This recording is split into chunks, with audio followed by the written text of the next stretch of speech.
Okay, hello everybody. Time to make another video. Just want to say hello to everybody in the BC and let's get started. I'm trying to do a kind of thing where I'm going to talk about a few things and then try and tie them all together because I discovered it when I was listening to them the other night. So the first thing I'm going to talk about is this album. It's King Crimson's In the Court of the Crimson King, an observation by King Crimson. And this, the reason why I want to talk about this and another one is I got these off a guy that I befriended through an eBay purchase, and we've been shooting emails back and forth, and I bought a few things off of him, and he had upgraded his copies to probably the best copies you can get of these records, and he wanted me to have these. So the big deal about these is they are what are called I don't know if you can see this, but they're called Canadian Red Atlantics. Now, Canadian Red Atlantics would have existed in the very late 60s to the very early 70s before they switched to that tricolor Atlantic label that came out later. So these are first pressing. There's In the Court of the Crimson King, and then there's In the Wake of Poseidon. Both of these are just brilliant, clean pressings. Just a little bit of crackle here and there, the odd stray pop. I mean, you really can't complain about anything to do with them. Now, if you're buying records and you're in Canada, or if you're somewhere else in the world and you see these Canadian Red Atlantics, my recommendation is to buy anything you see pressed on these, because for a lot of people, these are some of the best pressed records in the world. I know, like, for collectors of Led Zeppelin, the most ideal pressing, say, of Led Zeppelin 2 would be probably like a UK first press or something like that. And then the second on the list might be a Ludwig, an RL from the US. And for a lot of people, third on the list are these Canadian Red Atlantics. And the price on them is quite a bit cheaper than the previous two I mentioned. So if you see these and you're out and they're reasonably priced and they're not too beat up, I would suggest you grab them because the sound on them is huge. And quite often they can actually take a beating and still play pretty well. So that's something else you should keep in mind. Maybe they just have a nice deep groove in them. I'm not entirely sure, but they also often seem to be kind of beat up. But I have Red Atlantics of Crimson and Zeppelin, Allman Brothers, Live at the Fillmore, Crosby, Stills and Nash, Deja Vu. There's all kinds of things out there that are Red Atlantics. So if you see them, buy them, try them. The one other thing I wanted to mention was, I'm not sure about this first pressing of the King Crimson. It has a code at the bottom, and I don't know if you can see that, but where it says STA 691699PR. I've seen this listed on the net. That's also in the Dead Wax, that code. I've seen this listed as a promo pressing. Now, this isn't a white label promo, but I've seen the exact same information on a US pressing, which was a white label promo, which, interestingly enough, the artwork for this one says that it was made in the US at 1841 Broadway, New York. So while it's a Canadian record, it's an example of the kind of cross breeding in between the two. Now, the other thing I wanted to mention about this is, while I was playing that in the Court of the Crimson King, one of my expedits started to emit this very strange sound, and it was almost like a crying, and it kept getting louder, this whimper, and I finally got up and went over, and this is what it was. It was this pressing of In the Court of the Crimson King, which is a half-speed mastered edition of on the Editions EG. Now, the Editions EG Collector's Edition pressings that are they're EG, KC 1, 2, 3, 4, whichever albums they are in a row. They're half-speed mastered, even if they don't say it. So, and this was remastered in 1987. So, just because it's half-speed mastered doesn't mean it's any good. Because I bought this in between the time I got those. I bought the other ones, and they were shipped to me because it was about a couple months later. And this sounded good until I got those, and this is lacking a lot of information. So that's the first part of it. The second part of it is, in Canada there's a book by Bob Mesereau called The Top 100 Canadian Albums of All Time. And it's kind of like a book that just kind of rates Canadian records.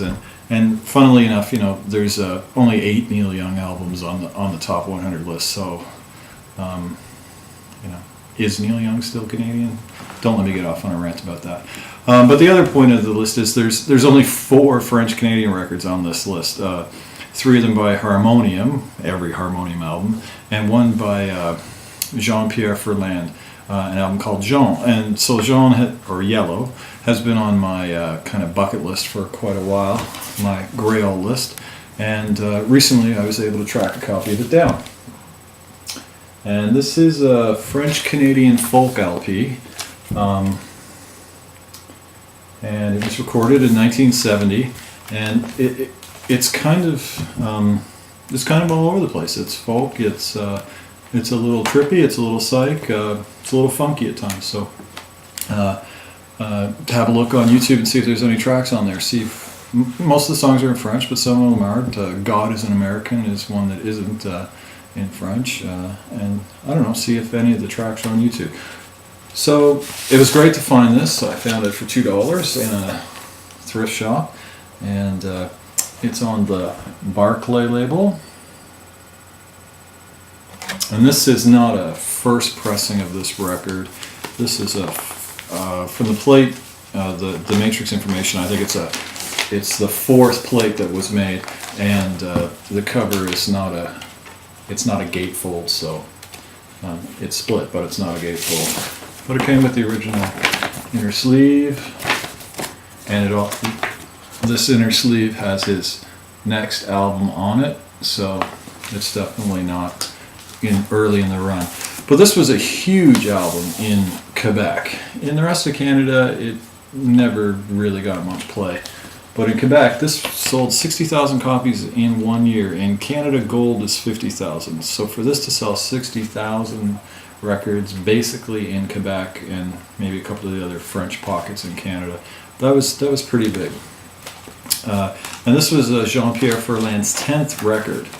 So he had been around for a while, and he's still kind of doing stuff today. So also at the same time, I found his 12th record, Le Vierges du Québec, which is The Virgins of Quebec. This album came out 4 years later in 1974. Now what's interesting about this is that obviously when you sell 60,000 records in Quebec, you get your own label.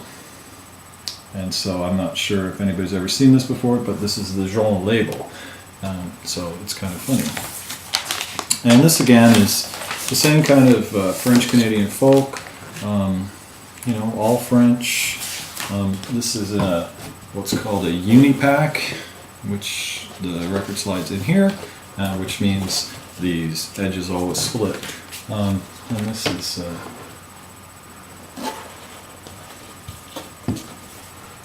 that is the man there. And this is great stuff. It's not French-Canadian prog, but it's definitely interesting, kind of trippy, kind of fun, folky music. It's certainly of its time. So the next thing I wanted to mention is I was able to pick up a copy of Ram, which I've been looking for a while. Just your standard Canadian pressing of Ram, but never been able to find a good clean one of these. They're always a This is a record that always took a little bit of abuse. Typical Apple label. Not a first plate, but pretty early plate. So it was nice to find a copy of this. And then recently I was also able to pick up a nice copy of Venus and Mars. Now this is the US pressing. And what's great about this pressing is it's pretty early in the run, and it's an original run, and it has I don't know how to show you these things, but in the dead wax here it says mastered by Capitol, and that's done in a typeface. Like it's not hand scripted, it's done in a stamp. And then on the other side there's the word Wally, and actually, well, it's actually WLY, and that stands for Wally Traugott, who was a plate, like a guy, the guy who made plates at Capitol for many years. Now, if you see records that say mastered in Capitol with Wally, and you'll either see WALLY or you'll see WLY, grab them. Wally was just considered one of the best of these, best like plate maker going. Now, if you collect Beatles records, you know, ideally you want a first pressing from the UK, but you know, God knows how much that's going to cost you. If you want a decent sounding Beatles record and you're in the US or you're in Canada, you can always look for the purple label Capitals, which are, they come later than the Bell Labs Apples, but the purple label Capitals that say mastered by Capitol and are signed Wally are considered by collectors to be probably the best sounding, reasonably priced Beatles records that you can buy. And you can get those for like $8, $10, $12. So if you're ever out there, or if you have this record, go and open it up and see if it says mastered by Capitol and if it says Wally in it. Now the other thing about this that was great that I never actually knew existed was there's a poster in here, and then there's another poster in here, and there's a sticker. I never knew there was a sticker. I had this record 15 years ago. I never knew there was a sticker. 20 years ago.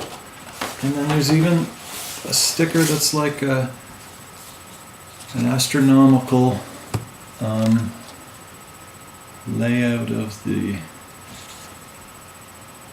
solar system. So anyway, so that's the records I found, cleaned, and kind of listened to in close proximity to each other. Now the interesting thing about them is they're all kind of related.